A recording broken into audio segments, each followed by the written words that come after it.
Sabe, geralmente a gente tem uma expectativa bem clara sobre o que compõe a literatura infantil, né? Aquela coisa voltada para crianças ali na faixa dos 4 ou 6 anos de idade. Ah, com certeza. A gente espera uma certa leveza, uma abordagem quase higienizada do mundo, digamos assim. Exato. Tipo, animais que falam, ilustrações com aquelas cores primárias super brilhantes, e os conflitos são, na pior das hipóteses, duas crianças que não querem dividir o mesmo brinquedo no parquinho. É tudo planejado para ser muito seguro, né? E extremamente contido. Essa é meio que a norma do mercado editorial infantil e da pedagogia inicial. O instinto natural de quem escreve para essa faixa etária é construir uma redoma de proteção mesmo.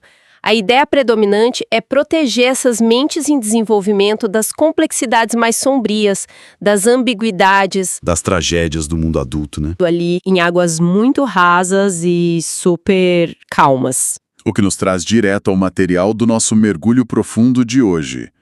Porque assim, ao folharmos as páginas de um guia específico de estudos religiosos infantis, cara, essa redoma de vidro é completamente estilhaçada. Totalmente, não sobra nada. Pois é. O material que vamos analisar é a lição da Escola Sabatina dos Infantis. E nós vamos focar exclusivamente em uma unidade específica, que é a Semana 7. E olha, ela carrega um título muito direto e até um pouco pesado, que é... Vendido. Um título forte para crianças do jardim de infância? Muito forte. E logo nas primeiras leituras já fica claro que o assunto passa muito longe de, dividir o lanche no recreio. A narrativa mergulha em temas super densos. Traição familiar profunda, inveja descontrolada e, sem rodeios, tráfico humano. É um contraste brutal com o que se espera do gênero. Brutal. O texto não suaviza de jeito nenhum o fato de que um jovem é vendido como escravo pelos próprios membros da família. Pelos irmãos, né? Exato. Os próprios irmãos. Em vez de contornar a tragédia, o material coloca a criança em contato direto com uma situação de extremo perigo e desamparo. E aí que está a nossa missão principal aqui. O nosso objetivo hoje é desvendar justamente como um texto construído milimetricamente para crianças tão pequenas consegue lidar com o peso dessa narrativa bíblica milenar, que é a história de José e seus irmãos. E o interessante é observar que a estrutura do texto não faz isso por mero sensacionalismo, sabe? Tem um objetivo pedagógico muito específico por trás dessa linguagem simples. Com certeza, tem uma engenharia ali. E o foco central que amarra toda essa Semana 7 é o conceito de coragem. Eles usam uma passagem de Isaías, capítulo 41, versículo 10, que fala sobre não ter medo porque a presença divina está ali, e usam isso como uma âncora. É o alicerce da lição. E o desafio é ensinar uma mente de 5 anos a encontrar segurança emocional quando tudo ao redor desmorona num caos absoluto. E para entender como o material faz isso, a gente precisa olhar para a jornada do começo, porque a história não começa no caos. Não, de forma alguma. Ela começa com uma cena de segurança doméstica tão sólida que a gente quase pode ouvir os sons. José está lá na tenda ajudando o pai Jacó a bater estacas no chão. O texto até traz onomatopeias, tipo o som do martelo batendo. É a definição perfeita de um porto seguro. E essa abertura é crucial para o contraste que vai vir logo a seguir, né? A segurança da tenda e a proximidade física ali com o pai representam um mundo conhecido e protegido da criança. O porto seguro absoluto. Exato. E o texto faz questão de sinalizar a mudança de clima quando descreve, o sorriso de Jacó desaparecendo. A preocupação com os outros filhos que estão longe com os rebanhos surge no rosto do pai. E é exatamente nesse momento que a ruptura começa. É quando ele pede para o filho sair. Né? Isso. Jacó pede que José interrompa o trabalho seguro que eles estão fazendo juntos e faça uma longa jornada sozinho para verificar como os irmãos estão. E aí a dinâmica de independência acionada. O José coloca aquele famoso casaco colorido e parte, mas a jornada foge do roteiro quase que imediatamente. E como foge? Ele chega lá no lugar onde os irmãos deveriam estar, uma região chamada Siquém, e simplesmente não encontra ninguém.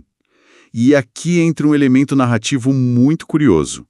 Um homem estranho percebe que o José está perdido e informa que os irmãos se mudaram para um lugar chamado Dotã. E o texto pontua que o José, demonstrando coragem, ajusta a rota e continua a longa caminhada sozinho. E, olha, pensando na mente de uma criança pequena, essa mudança de planos não é um detalhe menor. Ah, longe de ser um detalhe menor. O encontro com esse estranho em Siquém funciona quase como um teste de adaptação. Porque, na rotina de uma criança, uma tarefa simples pode rapidamente se tornar assustadora se os parâmetros mudarem. Nossa, sim. É só mudar uma coisinha que o mundo vira de cabeça para baixo. Pois é, e o que o texto faz ao introduzir essa complicação é afastar o protagonista ainda mais do ponto de segurança original. A tarefa que envolvia apenas obediência ali no começo passa a exigir autonomia de verdade. A distância física aumenta, né? Aumenta muito. A distância entre José e a tenda do pai cresce, e com ela a vulnerabilidade. O uso da figura do estranho, que simplesmente fornece uma informação e desaparece, isola o personagem principal na vastidão do campo aberto. Dá para traçar um paralelo bem legal com experiências infantis muito mais cotidianas. Tipo, pensa numa situação em que uma criança é enviada pelos pais numa tarefa super simples, como ir até a cozinha no fim da tarde para buscar um copo d'água. Um clássico. Sim, e no meio do caminho, a lâmpada do corredor queima e fica tudo escuro. Ou a criança ouve um barulho estranho vindo da rua. A missão inicial era fácil, mas a mudança repentina de cenário exige que ela saia da zona de conforto e lide com o inesperado completamente sozinha. Essa é uma ótima analogia. E essa caminhada de Siquém até Dotã constrói a independência de José de forma gradual. O texto não joga ele direto no conflito maior da história. Ele vai preparando o terreno passo a passo, mostrando que a coragem já é necessária mesmo antes do perigo real aparecer. E essa preparação do terreno é exatamente o que torna o impacto emocional do próximo encontro tão eficiente. A criança que está ouvindo a história foi levada a caminhar com José para longe do conforto. Ela sente o cansaço e a solidão da viagem junto com ele. E aí ele finalmente chega. Isso. E quando ele finalmente avista os irmãos de longe, a expectativa natural seria de puro alívio, né? Afinal, família representa segurança. Mas o material inverte essa premissa básica de uma forma muito dramática. E a forma como o texto explica o ódio dos irmãos para uma audiência infantil é algo que a gente precisa analisar no detalhe. Porque o material descreve que assim que os irmãos reconhecem aquele casaco colorido se aproximando, a inveja toma conta. Uma inveja mortal. Sim. E eles dizem que os irmãos sentem algo borbulhando por dentro e os rostos ficam vermelhos. O texto usa uma frase muito específica. Eles ficam, e eu cito, como um vulcão prestes a explodir. É uma imagem absurdamente forte para descrever ciúme e raiva. Mas a escolha dessa metáfora do vulcão tem um propósito psicológico muito claro para essa faixa etária dos 4 ou 6 anos. Crianças nessa idade vivenciam emoções de forma visceral, muito somática. Elas sentem no corpo. Exatamente, no corpo. Elas não têm um vocabulário verbal para descrever o ciúme amargo ou aquele ressentimento acumulado, mas elas compreendem perfeitamente a sensação de pressão interna, aquela coisa de algo quente e incontrolável crescendo no peito ou na barriga. É muito físico para elas. Muito. Um vulcão não é uma ameaça externa como, sei lá, um monstro escondido no armário. É algo que acumula a pressão debaixo da superfície até não poder mais ser contido. Ao usar essa imagem, o texto traduz uma dinâmica adulta complexa para uma linguagem que a criança acessa fisicamente. E ensina que emoções não gerenciadas são perigosas e destrutivas. Perfeito, é exatamente isso. Mas, tem um detalhe nessa dinâmica de grupo que traz um nível a mais de complexidade. O irmão mais velho, o Rubem. Ah, o Rubem! É porque o texto diz que os outros irmãos queriam simplesmente se livrar do sonhador, né? Agir de forma definitiva contra ele ali mesmo. Mas o Rubem intervém. Ele tenta impedir o pior. Pois é. Ele diz para não tocarem nele e sugere que, em vez disso, joguem o José numa cisterna vazia, um poço profundo e seco no meio do deserto. E a narrativa informa que o plano secreto do Rubem era voltar mais tarde, resgatar o José e levar ele em segurança para o pai. O que parece uma atitude nobre à primeira vista. Parece? Mas olha, eu preciso oferecer um contraponto aqui. A atitude do Rubem costuma ser lida como uma tentativa de liderança, mas para mim soa muito mais como a escolha do menor dos males que acaba saindo inteiramente do controle. E você tem toda a razão. O papel do Rubem nessa narrativa é um estudo de caso fascinante sobre falha de comunicação e a pressão do grupo. Sim, ele cede à pressão. Totalmente. Ele tenta encontrar um meio termo diante da raiva vulcânica dos irmãos, mas ele faz isso de uma maneira meio covarde, sabe? O Rubem não tem a firmeza de se opor abertamente ao ódio coletivo. Ao optar por um resgate secreto em vez de bater de frente, ele tenta apaziguar os agressores. Para manter a própria consciência limpa, né? Isso. E o problema de tentar gerenciar uma crise dessa magnitude com meias medidas é que o controle da situação é perdido muito rápido. A falta de empatia clara, vocalizada ali na hora, é o que permite que o plano avance. E o resultado físico dessa falta de pulso firme é a queda literal do protagonista. Porque assim que o Josué chega, o símbolo principal da história até aqui, o casaco colorido, que representa o amor e a proteção do pai, é arrancado de forma super violenta. É uma cena terrível. Muito. Imediatamente depois ele é atirado na escuridão daquele poço seco. O menino obediente, que só estava ali para cumprir um favor pedido pelo pai, é engolido por um buraco escuro e deixado completamente sozinho.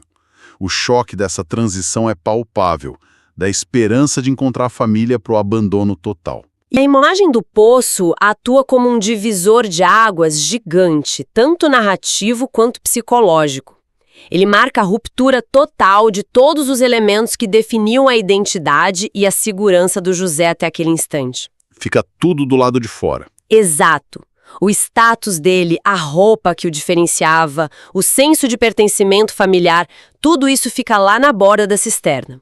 O interior do poço representa o isolamento absoluto, a privação sensorial, é a transição para a fase mais sombria do relato. E aí a vulnerabilidade atinge o ápice. O que nos leva à parte mais desafiadora dessa semana de estudos. Porque, cara, a narrativa não para no poço. O isolamento no escuro é só o prelúdio para o que acontece a seguir. O pior ainda estava por vir. Pois é.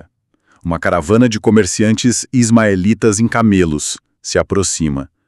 E, aproveitando a ausência do Rubem, os outros irmãos simplesmente vendem o José. O próprio sangue entrega ele como mercadoria. É uma traição em múltiplos níveis. E o texto não poupa detalhes sobre o estado emocional dele durante a viagem para o Egito. Ele está acorrentado, descreve como ele tenta conter as lágrimas, mas falha. O relato foca na profunda solidão, no terror da situação. E na dor da saudade. Nossa, sim. A dor aguda das saudades que ele sente do pai e do irmão caçulo, Benjamim. E ao ler isso surge uma indagação inevitável. Existe um questionamento real sobre se essa carga emocional não é pesada demais para o processamento de uma criança tão pequena. Lidar com o conceito de tráfico humano e traição familiar na forma mais crua parece cruzar uma linha muito sensível. É verdade. E essa é uma preocupação pedagógica muito comum e totalmente justificável de quem analisa o material. A exposição a temas de abandono e violência na primeira infância deve mesmo ser tratada com muita cautela. Mas eles vão em frente. Vão. Mas a forma como o material aborda essa dor revela o seu verdadeiro propósito metodológico. Em vez de encobrir o trauma com uma solução rápida ou mágica, o currículo opta por validar as emoções negativas. Validar o medo, você diz? Isso. Afirmar que o José sentiu uma saudade desesperadora, que ele chorou e que estava aterrorizado, serve para normalizar essas reações. Mostra à criança que sentir medo ou tristeza profunda diante de uma crise não é um sinal de fraqueza, sabe? É uma resposta humana natural. Faz sentido. O pulo do gato não está na exposição gratuita à dor, mas na ferramenta que o texto apresenta para lidar com ela, no momento exato em que o desespero parece absoluto. E a virada acontece justamente no ápice do choro, né? Quando a narrativa introduz o mecanismo da memória. Precisamente. O texto constrói a situação de uma forma que não há nenhuma intervenção externa. Nenhum grupo de resgate aparece no meio do deserto, os guardas da caravana não mudam de ideia milagrosamente. O resgate do José é puramente interno. A salvação mental. Exatamente. Ocorre através das lembranças. Ele começa a acessar aquelas histórias que o Jacó contava para ele durante a infância, nas noites tranquilas lá na tenda, histórias sobre as promessas de um Deus que não abandona. E o material descreve isso de uma forma muito tocante para a criança. Afirma que as memórias começam a encher o coração de José de coragem, porque ele percebe que, apesar das correntes e da distância, ele não está de fato sozinho. E aqui a definição de coragem para a semana inteira finalmente ganha corpo. É o clímax da lição. O ensinamento não é que pessoas corajosas não choram ou não sentem medo. A coragem é estruturada como a capacidade de tomar uma decisão consciente de continuar e de confiar em algo maior, mesmo quando as circunstâncias são aterrorizantes. José, mesmo ali escravizado, faz a escolha ativa de se apoiar nas promessas que ouviu. E esse é o ponto central onde o trauma é transformado em uma lição muito aplicável. Ao evidenciar que a mente do personagem usou o conforto do amor paterno, armazenado lá na forma de histórias, para interromper um estado de pânico, o texto ensina a mecânica da autorregulação emocional. Isso é muito profundo para crianças de 5 anos. E é super eficaz. Em termos de psicologia infantil, isso demonstra como criar e acessar reservatórios de resiliência. Quando uma criança internaliza histórias de segurança em momentos de paz, ela constrói um arquivo mental. No momento de crise, o cérebro pode recorrer a esse arquivo para se acalmar. Incrível. A libertação do José na caravana não foi das amarras físicas, foi das amarras do desespero incapacitante. Ele encontrou uma âncora dentro da própria mente. Perfeitamente colocado. Mas aí a gente pensa, como uma história envolvendo camelos, desertos e comerciantes do mundo antigo pode parecer próxima da realidade de quem senta numa sala de aula moderna hoje? O Guia de Estudos faz algo muito inteligente aqui no sábado. A semana é encerrada com uma história contemporânea projetada especificamente para aterrissar esse conceito milenar no dia a dia. Essa transição para um cenário moderno é essencial para solidificar o aprendizado, né? Com certeza. A história traz uma protagonista de 8 anos chamada Natasha. Serve como uma ponte de aplicação prática. Traduz as emoções de José para um contexto que a criança de hoje reconhece imediatamente. Exato. A narrativa contemporânea acompanha a Natasha e a melhor amiga dela, que é uma cachorrinha chamada Bela. As duas estão lá, aproveitando um dia ensolarado, caminhando por uma estrada de terra tranquila e comendo morangos. Uma cena super pacífica. É o equivalente perfeito daquela abertura na tenda com as estacas batendo. Mas, de repente, a Natasha pisa acidentalmente numa colmeia que estava escondida na grama. Em segundos, o caos se instaura. Um enxame de abelhas furiosas ataca, ela sofre múltiplas picadas, grita por socorro em pânico, enquanto a cachorrinha tenta defender ela, sem sucesso nenhum. Desesperador. Muito. O barulho alerta a mãe da Natasha, que sai correndo de casa munida de um cobertor e de inseticida para resgatar a filha.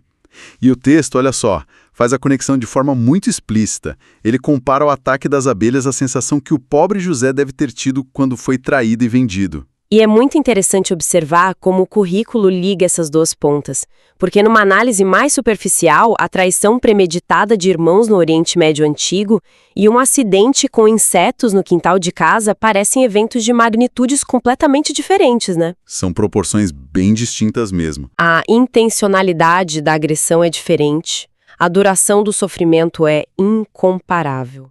No entanto, o texto foca na arquitetura da experiência do medo sob a ótica infantil. E a metáfora das abelhas é incrivelmente perspicaz para ilustrar isso. Porque se a gente pensar no que o enxame representa, é a encarnação de uma crise totalmente incontrolável. Total. As abelhas atacam de todas as direções ao mesmo tempo, a dor é aguda, o som é ensurdecedor e acontece de supetão, sem nenhum aviso prévio. Não tem espaço para argumentar ou negociar com o enxame. A pessoa é só engolida pelo caos.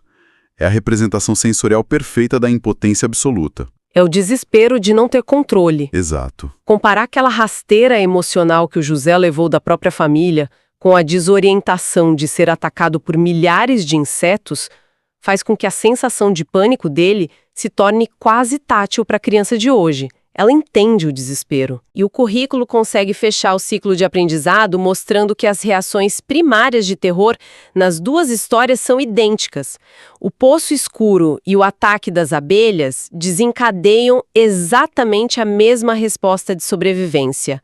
O medo é validado novamente. A Natasha gritou de dor e o José chorou de saudade. Isso. A genialidade da conexão, porém, está no amparo. No caso da história contemporânea, o amparo vem de forma física, né? A mãe correndo com o remédio e o cobertor.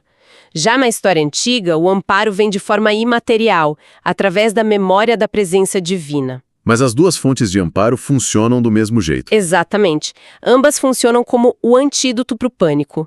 Elas permitem que, após o choque inicial, a bravura e a calma possam ressurgir. O resgate pode vir de fora, como no caso da mãe, ou de dentro, como no caso de José. Mas é o conhecimento de que o auxílio existe que gera coragem. Muito bom.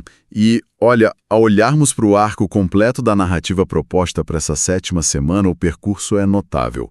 A gente começa ouvindo o bater das estacas num dia tranquilo, passa pela caminhada solitária até o campo aberto. Sente o calor daquele vulcão de inveja dos irmãos. E então despenca na escuridão fria de uma cisterna. E por fim a gente caminha passos forçados acompanhando a caravana rumo ao Egito com o rosto molhado de lágrimas. O material pega uma das experiências humanas mais viscerais, que é o abandono e a traição por aqueles que deveriam nos proteger, e transforma isso num estudo super profundo e acessível sobre a construção da coragem. E a principal lição extraída de tudo isso não é sobre como evitar o sofrimento, sabe? Ou sobre esperar intervenções mágicas que simplesmente apaguem a dor num passe de mágica. Não, longe disso. O foco é mostrar que a ferramenta de sobrevivência mais afiada não é a força bruta, nem a negociação com os agressores, mas sim o que nós guardamos na nossa mente. As conversas noturnas do José com o pai não eram apenas momentos de carinho, elas eram o treinamento necessário para suportar os dias mais terríveis da vida dele. O material não minimiza a crueldade do mundo, mas fornece um modelo de como lidar com ela. Sustenta a ideia de que a coragem não brota do vácuo.